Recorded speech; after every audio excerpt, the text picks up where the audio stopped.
नमस्कार दोस्तों, इस वीडियो में हम बात करेंगे लॉयड्स इंजीनियरिंग वर्क्स लिमिटेड के बारे में। स्टॉक का जो मार्केट कैप है वो 6000 करोड़ के आसपास है। स्टॉक का पे इंडस्ट्री पी से ऑफ कोर्स ऊपर है एंड अभी 51.20 के प्राइस पे ट्रेड कर रहा है स्टॉक।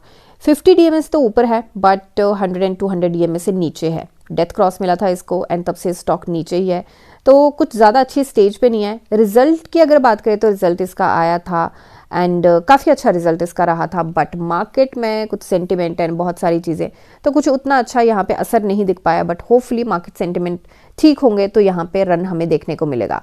अभी आ गए हैं हम इसके चार्ट पे। अब चार्ट की बात करें तो हमने पहले ही यहाँ पे एक चीज़ बोली थी कि ये 54 की जो रेजिस्टेंस है इसको ब्रेक करके निकलना मुश्किल होगा। क्यों? सबसे पहले RSI 60 के आसपास पहुंच चुकी थी, दूसरा ये हमारी रेजिस्टेंस 1 थी, तीसरा ये हमारा चैनल का एज था, और चौथा यहाँ पे अगर फुटप्रिंट देखें तो इस रेजिस्टेंस को ब्रेक करना पहले भी मुश्किल रहा है। तो ये रेजिस्टेंस जैसे ही ब्रेक होगी फिर उसके बाद हमारे पास काफ़ी अच्छा यहाँ पे रैली की उम्मीद कर सकते हैं हम। और रैली से मेरा मतलब है कि यहाँ पे स्विंग मिल सकता है इस रेजिस्टेंस को ब्रेक होने के बाद लगभग 18 से 20% के आसपास। अभी के लिए अगर बात करें, अभी एंट्री बनाते हैं या कुछ होता है इस पॉइंट पे, अगर बनती है एंट्री जहां पे अभी स्टॉक ट्रेड करा है तो 25% के आसपास का आता है कि उतना हमें यहाँ पे मूव मिल सकता है, और वो इसकी रेजिस्टेंस 2 है, वहां तक की उम्मीद लेके चले। तो मुझे 20 फरवरी से पहले पहले अगर मार्केट सेंटिमेंट ठीक हो जाता है तो 20 फरवरी से पहले पहले मुझे उम्मीद है कि यहाँ तक स्टॉक ट्रेड करता हुआ हो सकता है। अभी के लिए RSI देखें तो 60 को थोड़ा सा टच करके आई है एंड RSI हमारी ट्रेड कर रही है 55 के पॉइंट पे, और RSI के पास हेडरूम बहुत है इस टाइम। अगर यहाँ पे हमें स्विंग मिलता है और रन आता है यहाँ पे थोड़ा बहुत भी, तो हेडरूम बहुत है। अब यहाँ पे जब रिजल्ट आया था तब भी हमने बात करी थी कि स्टॉक काफ़ी अच्छा है, काफ़ी अच्छा काम भी करा है, बट हाँ कुछ चीज़ें हैं जिनका ध्यान रखना पड़ेगा। जैसे रेवेन्यू की बात करें तो रेवेन्यू के कंपैरिजन में अगर प्रॉफिट की बात करें तो जो सेल्स हैं बाकी सारी चीज़ें हैं तो यहाँ पे थोड़ा सा प्रेशर ज़रूर देखने को मिला है।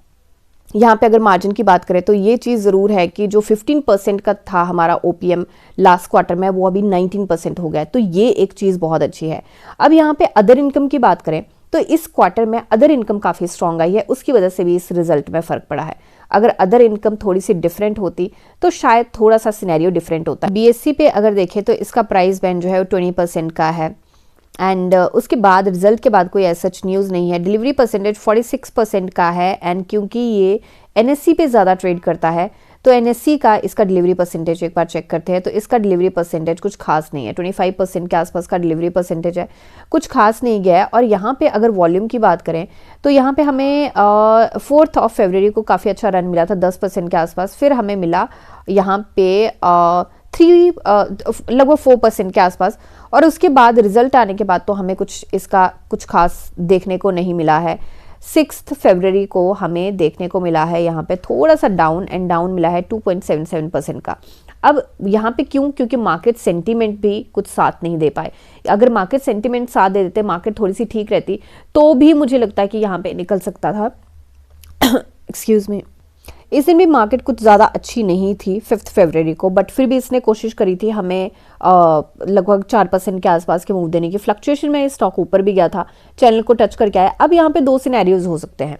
पहला सिनेरियो ये हो सकता है कि मार्केट साथ दे, थोड़े से सेंटिमेंट चेंज हो और ये स्टॉक ऊपर की तरफ जाए। दूसरा सिनेरियो ये हो सकता है कि अगर नीचे जाए तो इसके पास सबसे पहला सपोर्ट जो है वो पिवट का सपोर्ट रहेगा जो कि 47.72 के आसपास है।